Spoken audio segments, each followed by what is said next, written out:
আয়াত ৪৪ قيل لها ادخل الصرح فلما رأته حسبته لجة وكشفت عن ساقيها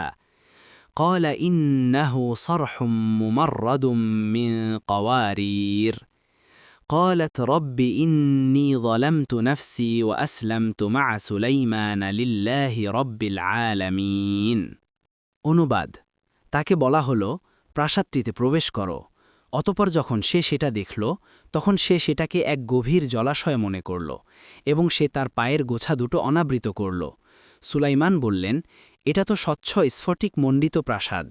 সেই নারী বলল হে আমার রব আমি তো নিজের প্রতি জুলুম করেছিলাম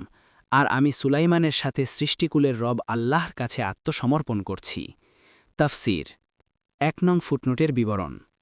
অর্থাৎ শির্ক করার মাধ্যমে তাছাড়া পূর্বেকার যে সমস্ত কুফরীয় গুনাহ সে করেছিল সবই উদ্দেশ্য হতে পারে ইবনে কাসির আয়াত ৪৫ وَلَقَدْ أَرْسَلْنَا إِلَى ثَمُودَ أَخَاهُمْ صَالِحًا أَنِ اعْبُدُوا اللَّهَ فَإِذَا هُمْ فَرِيقَانِ يَخْتَصِمُونَ অনুবাদ আর অবশ্যই আমরা সামুদ সম্প্রদায়ের কাছে তাদের ভাই সালেহকে পাঠিয়েছিলাম এ আদেশসহ যে তোমরা আল্লাহর ইবাদত করো এতে তারা দুদলে বিভক্ত হয়ে বিতর্কে লিপ্ত হল তাফসির ১ নং ফুটনোটের বিবরণ